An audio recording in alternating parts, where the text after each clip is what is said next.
But I think we need to explore those ideas much more, because I think what happens is, as adults, we can forget to explore the kind of childish playfulness that's within all of us. And that's really important that we don't forget about, because I think that there are so many more doors open for us to do different things. And that's not in a progression sense, it's just in a joyful sense. So welcome, Adie, to the On Being Human podcast. Really excited to have you join us for this conversation. And this series, we're looking at the myth of progress. I think one of the reasons we're doing this podcast, Adie, is you and I were sat in a car driving to a small festival, I think it was, in the summer, where we were playing. And usually on the way to these gigs, we go into some slightly philosophical, psychological conversations around life. And I can't remember what happened, but you said something quite strong about progress. And then it says it started something in me and Abe thinking, that's a really interesting conversation about how we view this measure of progress, or this progress.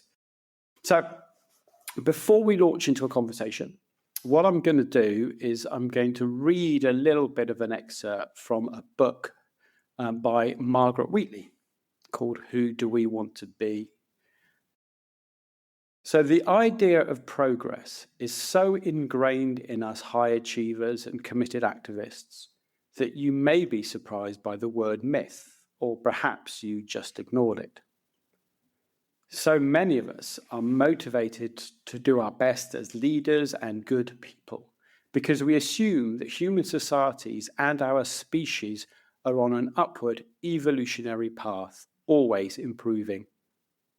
What would motivate our long hours of dedicated work and our deep longing to create positive change if it isn't true, as Martin Luther King said, quoting others before him, that the arc of the moral universe is long, but it bends towards justice.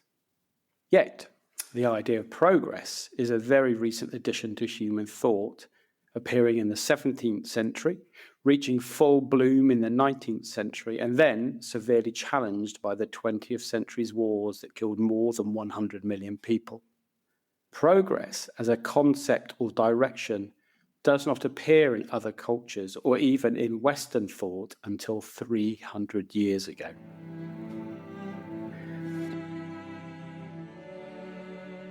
Well, I love the fact that you picked up on this book and you've mentioned it to me, because before that, as you know from our previous conversation, I've been having a lot of thoughts about the fact that perhaps progress in so many of its different forms doesn't or shouldn't exist. And so the myth of progress is a very interesting concept to me, because lately, especially because I've had some big changes in my life recently, and I've had time to sit back and think about what I'm doing and why I'm doing it.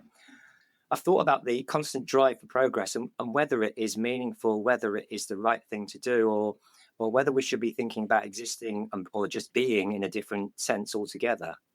So I don't know what you feel about that sort of idea, because that's where I'm coming from right now. I'm thinking the drive for progress could distract you from just having a good life, if you like. Yeah, I love that. This idea of progress could distract us from having a good life. And you talked a little bit about, you've had some changes in your life that's meant that you've had time to think around this. Could you tell us a little bit more maybe about what's the process that you've gone through in thinking around what do I want to do? Do I want to maybe follow progress in some way, or do I want to move to something different, which is maybe being less distracted from living my life? Yeah, I always thought it was very important that there should be some time where you devote to yourself every day, even whilst working full time. But what happened to me, slowly that idea got kind of crushed and squeezed by the various roles that I undertook. I was in education for about 26 years. And before the last 5 years of my education career, I was a senior leader in a school which they were trying to improve, and they were trying to make sure that everybody achieved the right level of progress according to the various kind of algorithms that they've set. And it got me thinking, when I got to a stage where I was doing 14-hour days, and I was getting into school before 7 o'clock and not leaving till after 7 sometimes, I suddenly realized, how long can you sustain this? This sort of behavior is not sustainable in the long term. And I made a decision to step away from it. And I was due to, or kind of being flagged up for head teacher material. And I just decided that's not the way I want to go. I want to have more time to explore some things that I'd like to do, rather than being driven solely down this path. And I love teaching, and I love working with young people very much. But I think we've kind of gone down the wrong route in terms of the way we've driven out creativity in terms of just pure numbers and attainment levels. And that's one of the things that started me off thinking about this, that we need to bring back, or certainly get the balance of creativity in education much more. And what I've done in my own life, in having retired and thought about it, I've tried to get myself more involved with music. My creative outlet is music, and it's also writing poetry. And I've just devoted more time to that.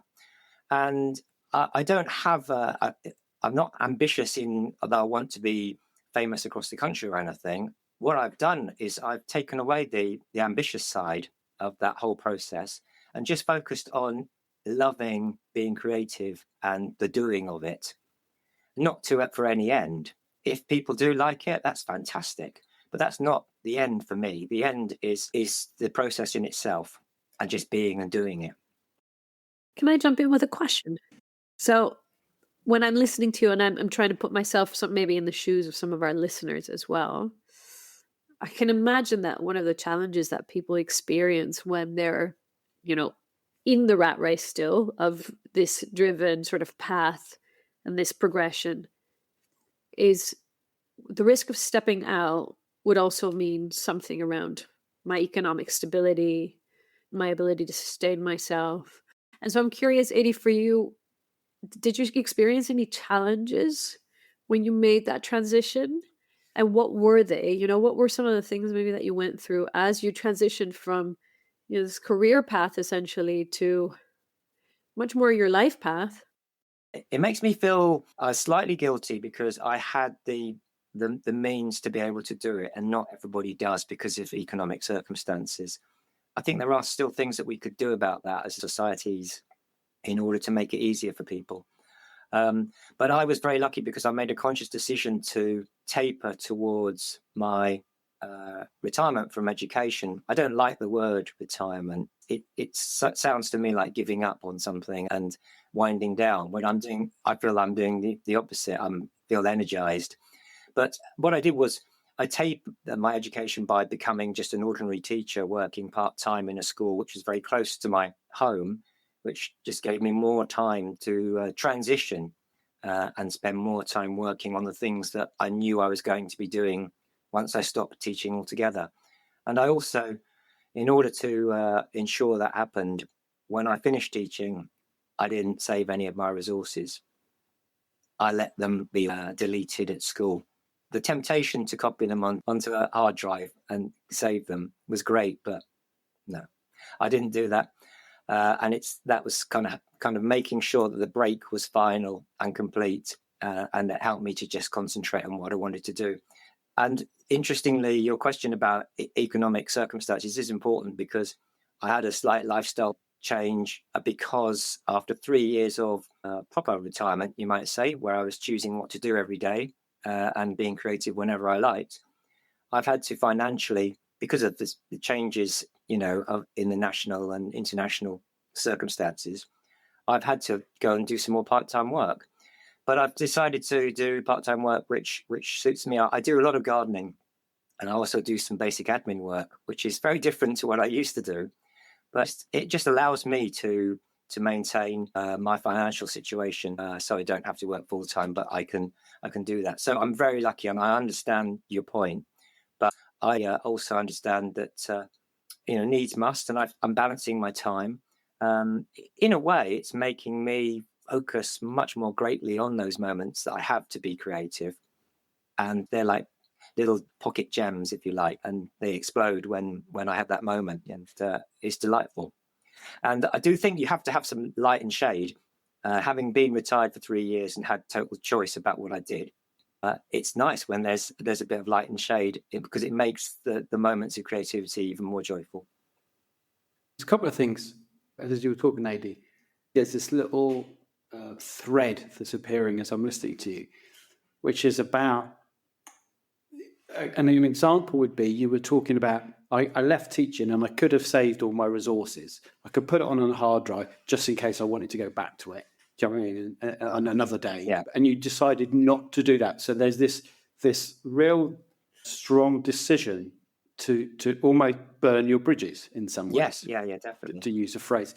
And then I was also hearing about, I wonder what was the bridge that you burnt internally that was about, I'm going to let go of the trajectory that maybe others saw me on. Do you know what I mean? I was seen as I was going to be the head teacher. So what was the internal burning of the bridge, if you like, for yourself, about letting go of, what other people thought that I needed to be, or maybe I could be a head teacher or something? I mean, what that internal letting go was. There was definitely an internal dialogue and a letting go. I did surprise myself the way I felt about it, because obviously there's a certain amount of kudos attached to having a senior position in any organization, and I thought that I could just let it go and it would be no problem at all. But I did feel there was a tinge of, regret, what have I done? And I did think about that and think, but I realized that people perceive you in different ways, and quite often ways that you don't imagine or can't even contemplate how they're thinking about you. And so you shouldn't project an idea of what you expect people to think of you onto others. So I just basically banished that thought from my mind and said, doesn't matter. I'm doing this now. I'm Adie the musician, the poet, the gardener, the partner, and the dog owner. And, that's fine. And it does go back to that idea of constant progress in terms of career progression, and can be something that people love to do, but you don't have to do it. I'm just putting it out there that you can achieve happiness in other ways. What do you think about that idea? So I love the idea, but I'm aware that I can get caught up in this. I think it's a really strong internal driver for me about, am I doing enough in the world? That can be the bit that catches me out in this conversation. I think we live in a very difficult time in that respect, and it'll be interesting to hear what people who are about to embark on careers think about this, because there is a large element of guilt that can be laid upon anybody, because we're always not doing enough in a way, because we're aware of so many global issues. This is where you kind of have to apply some stoicism to the concept of how much you do, and you've got to find a balance where you're satisfied that you're doing what you can at the same time as living your life. Otherwise, you could be consumed by the world's problems. But I'm not saying that you should ignore them. I think sometimes we look outwards too much, and sometimes we could just concentrate on looking inward, even just for the sake of contemplating within your own mind and exploring what's in your own mind, rather than all the time externalizing everything. I'm really inspired listening to you, Adie, by the level of agency that I hear in your stories. And I want to go back a little bit before this part of, the responsibility of doing more for the world. Yeah. I was really struck by how you created quite a solid identity around, like, I'm now Adie the poet, the musician, the gardener. Yeah. And so... and the dog owner. And the dog owner. Don't forget the dog owner. Absolutely. Because for me, that feels like you've had the ability to tune into something that's really integral to who you are. And sometimes what I see happen with all of these distractions, all of these externalizations that you talk about, is that people don't remember who they are from an integral point of view. We actually don't even learn throughout our young years to tune into what that is, right? We're just constantly told, this is the standard you need to meet. This is the behavioral standard, the educational standard, the intellectual standard, like all of these external measure points, as opposed to this thing that turns inwards. And so, you mentioned earlier, I think there is more that we could do to make it easier for people to transition. Yeah. And I just wonder, where would you go with that? I think we should be able to look at incentives for people, especially where people are coming to the end of their careers or in any part of their career. And I think it started, and there's more ideas about having meaningful sabbaticals. But I think we need to explore those ideas much more, because I think what happens is, as adults, we can forget to explore the kind of childish playfulness that's within all of us. And we can actually forget about that. And that's really important that we don't forget about it, because I think that there are so many more doors open for us to do different things. And that's not in a progression sense, it's just in a joyful sense, in a way of just thinking that my life doesn't have to go down this path the whole time. There are many paths to explore. Even if you come across a dead end, go back and then go down another one. I'm really struck by the amount of time you've used the word joy in the last couple of minutes. And it's really, me and Evelyn were talking the other day about how little that word is used when we start to think about our lives. We don't use it as a measure. How much joy do I have in life? How much joy do I have even in the workplace, doing my job, whatever? It's not a conversation we hear very often. Yeah. It's almost like we have to go and find joy somewhere else. And I know that's really close to your heart, Evelyn, the idea of joy and playfulness and that, like the childlike sort of creativity. I mean, for many reasons, right? I think in the end, what's more important than having the experience itself? Rob and I were talking about this beautiful quote that appears in The Myth of Normal by Gabor Mate, by Eva Hoffman, I think. And she says that basically what consumer culture is designed to do is to distract you from being in the present moment, right? And essentially it's robbing the experience of life itself, which I think is really interesting. And I think joy has something to do with connecting to the experience of life itself. But I also think when I extrapolate from there to the part of the story where we're looking at all of the problems that we see in the world, I think a lot of the problems that we see in the world might in some way be created through this tunnel vision myth of progress, right? I had this experience the other day that I walked into a supermarket and it was 8:30 in the morning. There was nobody in there. There's these aisles like full and full and full of all these food products. And I think, why do we need so much excess? What is this about? When did we lose the ability to say we just need enough, just enough to like be healthy and fed and all of those things? And it's just a metaphor for what life is doing. Like we're doing as humans is just creating more and more and more. And I think a lot of the sustainability issues that we face environmentally, with the climate, with mass extinction, is because we just can't stop. We don't know how to stop. And there's something about the relationship with joy and playfulness and going back to, you take a child, any child, to a forest or to the beach, and they create something, right? And they can spend hours doing it. We need to sort of remember that and bring that back into our adult experience, where all of us just stop consuming and creating all this like angst and just go back to building a sandcastle. I love that idea, because I was having a conversation with a friend about this very subject the other day, and we were talking about how you could buy a young child an expensive toy, which is very technology based, could be anything, and yet what you might find within half an hour is they get more pleasure from playing with the cardboard box that it came in than the toy itself.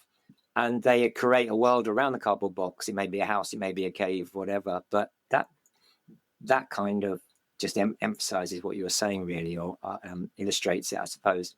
And I think also, going on from what you were saying, I I've really been worrying recently about the whole idea of the obsession with growth in economies, and I'm thinking I don't quite have the economic knowledge to be able to see a way through it.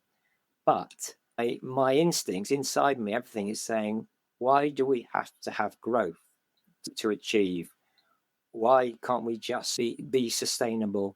And my worry is if we're having growth, somebody is having the opposite. And that can't be right. And so we need a balance, and we need to accept that we're not going to keep growing the whole time.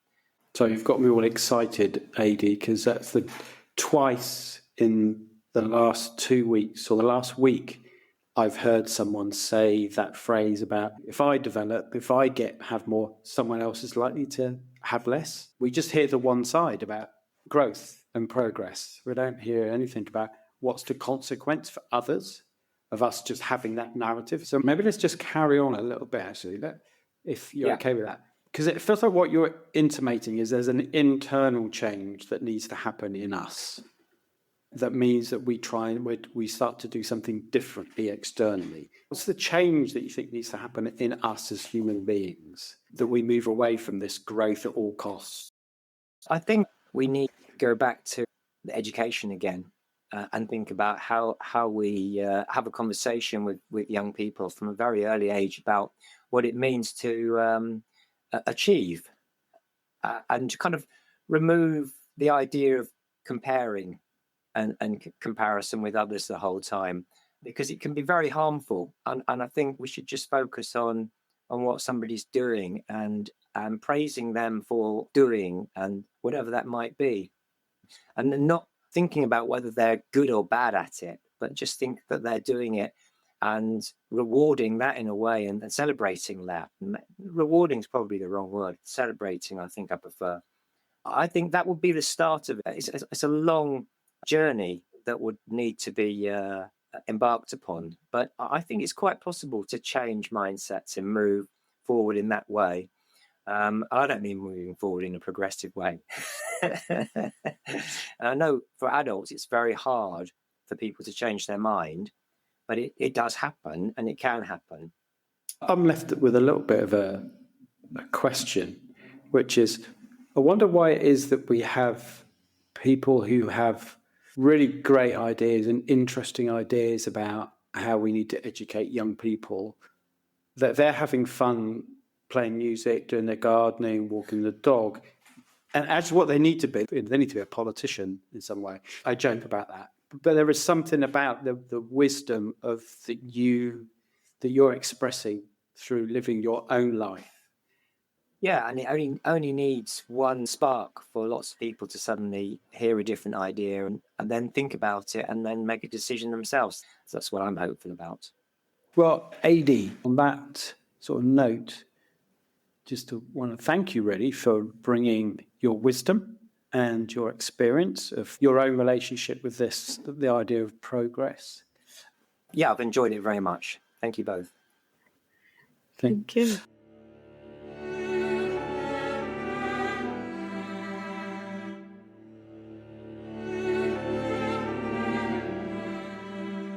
So I'm Adrian Bauer. I like to be called Adie, and that's not just by my friends, by anybody, because it's a nickname that stuck with me for many years. My father is Anglo-Indian. He came over, maybe, I don't know, in the early 1950s at the coronation of Queen Elizabeth year, and he used to live in central India. And my grandparents on his side are both from India, and my grandma, his mother, is part Armenian, and so I'm very lucky to have this mixed background, and it's given me a different insight growing up. I went to a secondary modern school, which in the UK is where you're basically streamed at age 11, and either you're going to be successful and go on a university path, or you're going to go into a manual job and be in a secondary school. And I didn't do very well. I did some A-levels, but I didn't do very well. I didn't have the skills or the knowledge of how to cope with doing A-levels. So I didn't go to university. I went straight to work. And it upset me for many, many years. And I ended up going back having done a clerical administration type job for many years for a multinational company around Xerox. And around about age 30, I started to do A-levels part-time because I wanted to kind of put that to bed and do what I thought I could have done it originally. And I did, and I went to university whilst I was trying to be a pop star. And the pop star thing didn't quite work out because one of the band members moved away. And we got close, but that's the case with many, many bands. But I loved doing it, and it was very enjoyable. But at the same time, I started university in London, and I did English with Spanish, and I went to Spain, and it was a great thing to do in your 30s, because going to university then felt like a relative holiday compared to working. And I just loved learning. When they said you've got to read one Shakespeare book a week, it was like, yay! So I'd read it at home and in my bedroom out loud to myself and read the play like it was being performed. And that's how I kind of got through it. And then I thought, do you know what? Everybody's always said when I was working that they would always ask me to teach a new member of staff what to do because of my patience.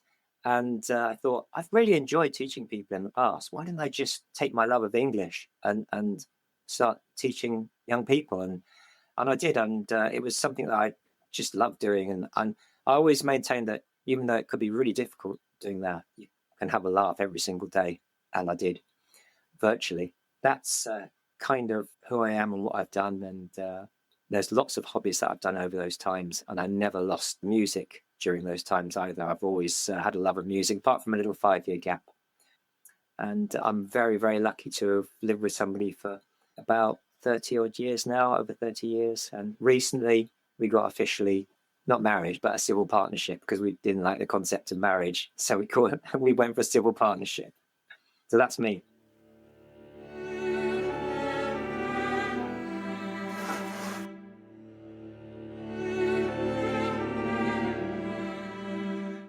So we are back for part 3 of this podcast conversation with Adie.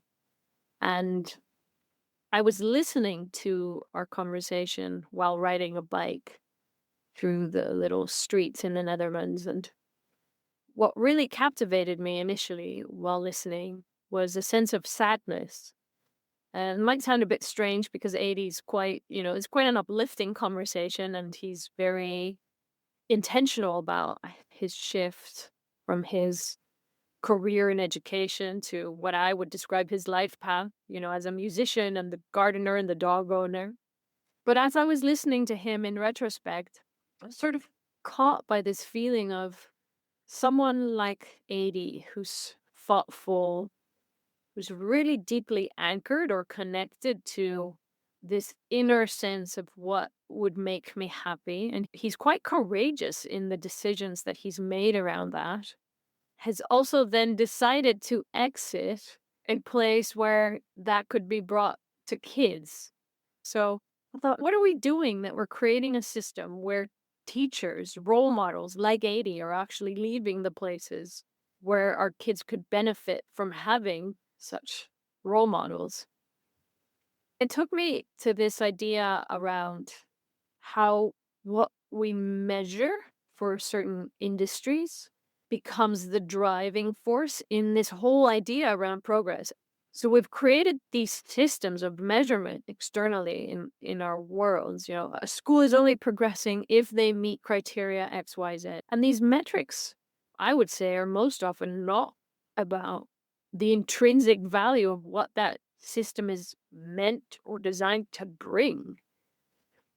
And yet, by having these metrics that are somehow measuring progress, we're taking out aliveness, which I would say, if there is any progress as such, then aliveness should probably be it. What I'm thinking about is, I'm wondering why we choose to measure those particular things. And so for me, it's like, is it because initially they're the tangible things that we can measure? So if we're talking about education, so it might be, they can read up to this level, or they can add up, or they can do their maths up to a certain level. It's easily measurable. So that's what we gravitate to, because we've got this thing about we want to see progress. So we'll measure the things that are easier to measure. Because then all of a sudden, they do become the thing that is important, don't they? So my sense is to lean towards that we started to measure things that were easy to measure, but then we sort of get caught in the trap of then those become the things that we value, or those become the things that then externally dictate what success looks like, what happiness should look like. I'm reminded of this beautiful sort of 7-minute video that this organization did with Charles Eisenstein around what we're measuring. And according to these measurements, rationally speaking, we should be content, we should be happy because we have less deaths by motor accidents. We have less poverty than we've ever seen before. We have less crime than ever before in history. And yet we don't feel happy. We don't feel content. We feel like something's off. I think for most of us, if we're paying attention, then we're looking around the world and saying, something's not right. And it's interesting, isn't it? Because it's just something about, it's almost like we're measuring external things as opposed to, if I think about my own life, what is most important to me is something to do with quality of relationship or quality of experience of life. And that's very subjective for me. So as soon as I start putting that into something that's very objective or try to be objective as a metric, there's this mismatch that doesn't work. I've done quite a lot of thinking about this for myself because in me, there is a part that has been quite fascinated with how do we measure the unmeasurable things. So when I was doing a lot of youth work and work with young people who were at risk of homelessness or homeless, I got funded by the Sainsbury's Foundation to start looking at how do we start to measure developmental progress for young people who come from vulnerable backgrounds. And so I'm quite fascinated by it. I get really curious about, what is it we're trying to measure? How do we measure? But then I've realized that the metrics that I use for myself are things like how many nights have I slept out under the stars this year because it brings me joy. So it's not like I measure it. I don't say, I spent 100 nights out this year. That's good. But it's just there in the background as a way that it just holds me true to something that is important to me, as opposed to something I have to achieve for anyone else. And then, when I look at lots of metrics, when I've done leadership programs, I used to create a great board of great metrics and graphics and showing quantitative and qualitative growth for the people who've been part of the program. But what I was fascinated by, when you ask people about their experience of a leadership program, they would talk about things that I got this from it, I got that from it. And we weren't measuring any of those things. So there's all this stuff that soon when we measure it, we exclude a load of stuff that's maybe more important, but is harder to capture. I mean, it makes me think about how could we have a little bit of both, right? Because what I hear you say, I really love the example of how many nights have I slept under the stars. It's not that you live without the measures. It's almost like you've chosen a set of coordinates for yourself. You're sailing out on this like wild ocean, but you've chosen a set of coordinates. It's like, if I'm sailing along this path, then I know that there is something that is really deeply connected with my sense of aliveness or my sense of joy or whatever that is. So there's something about having the metric that I think is really relevant. If you translate that to systems, I understand that we want to be able to evaluate or hold systems to a particular standard. I know that they've done like crazy sort of social psychology experiments in kindergartens or in schools where they've said no rules, let's just see what happens. And they did find that actually it wasn't good and wasn't healthy for the psychology of the kids within a framework to have no boundaries. But how do we, within that, still hold enough space for the unmeasurable? so that it doesn't become a system that pushes out people like Adie. And it's not just Adie. I mean, I hear this. I worked in healthcare for a long time, and it was just lists and lists of nurses and doctors who said, I left that profession because I was no longer doing what my heart was longing to do, which was care and tend to people. Actually, in fact, I spent 85% of my time administrating things in systems, in computer systems, and that's not what I'm passionate about.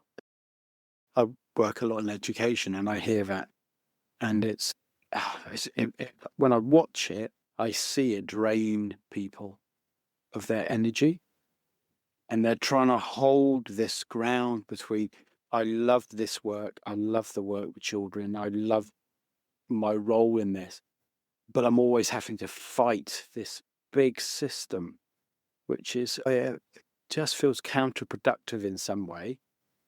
But like you say, it says that it's part of human nature somehow to be able to locate ourselves in some way with something. But, I think about kids when they're really young. I remember, my 3 kids, and I have lots of friends who've got the same in their house. Somewhere on one of the walls of the house, there is a line where the kids measure themselves, and they would have. There's nothing they could do to change their height, but they would have these little competitions about, oh, I'm taller than you. And so there's something in human nature that somehow wants to locate ourselves individually and in relation to others. I come from a background where I felt like there was some measurement, and I wasn't always sure what the measurement was, but I knew that there was a standard that I was meant to meet. Yeah, and I was measured against that.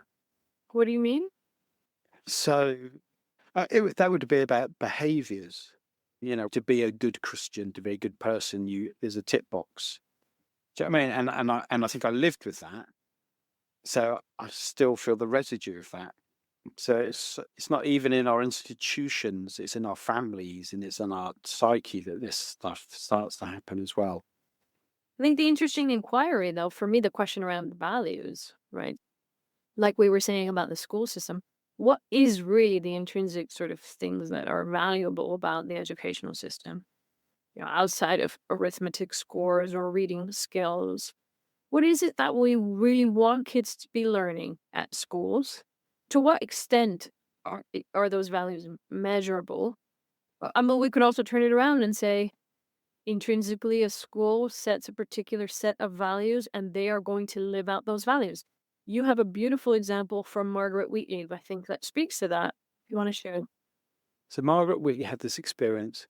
So she goes to this school, visits his school in America, and she can't understand quite why it seems like the kids just really look after this school. So, for example, things like you'd get to the classroom and kids would automatically all take their shoes off and place them outside the classroom because they'd been out in the field. They wouldn't bring any mud in. And there were a few little things like this. And she said, I couldn't work out what was happening. So she spoke to some of the teachers and they said, it's really simple. We have 3 things that we look at in the school. And they draw it as these little concentric circles. One is take care of yourself, take care of others, and take care of this place. And that was their fundamental thing that held the development of the children. And all the other things were almost peripheral. That was the core thing. And the kids lived it.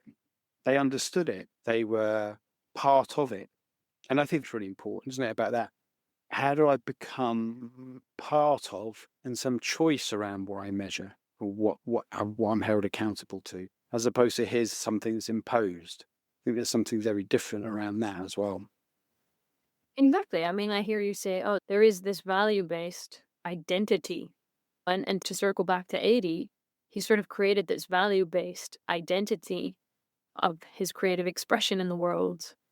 So what's the invite we would like to leave listeners with about maybe there's an experiment that they could go away and try around this? I think it would be intriguing for listeners to look at and evaluate what are the metrics with which they are measuring their lives right now. So what are their own ideas around this progress? What does progress look like for me? And then what are the values that you would love to hold as the metric by which to evaluate your life? To your point, is it how many nights have I slept under the stars? Mine has always been really strongly how much time have I spent playing with my daughter? Playfulness and laughter is actually one of my intrinsic values and metrics. And if I'm honest, I don't create hardly enough time for that. So I still have a strong guiding force of maybe I'm actually allowing my life to be led more by the metrics of the systems around me than I am by my own intrinsic metrics. And it's not a judgment of how people are doing on that. But I think it starts with an awareness of that. And I think if you start to almost like excavate these intrinsic values, like what's really important to me, what really brings me alive, then you can start almost steering the ship more towards those. So the advice, again, do that excavation into their values, what is important to them. And then also, how might I see how I'm doing with that? So you were talking about your example. That sounds like a good experiment to go and try. So again, we'd just like to thank Adie for his part of this conversation and all that he brought. With each of the podcast series, we have couch sessions. We meet online to have a conversation with guests and listeners from the podcast to explore a little bit more depth. These themes, these ideas, stories that shape our lives and these myths that we've created. What do they mean for us, and how can we experiment with creating new stories around them? We had a couch session last week where Adie was talking about his transition from full-time teaching into music. Some great ideas around joy, doing things because they bring us alive in the moment. And we want to share with you some of the takeaways that our listeners shared with us. A really thoughtful energy, a really calm energy. It's been really nice. Way to spend a Thursday. I love this idea of an engine for the good life, so I've definitely signed up to that. I think what's really striking me is a lot of the thoughts or words that people have used, and I keep coming back to this idea that perhaps progress is really how I feel rather than what I've got. Maybe that's what struck me as I leave. So we'd love you to join us for our next couch session, which is on the 17th of April. And we will see you again for our next podcast. So thank you very much.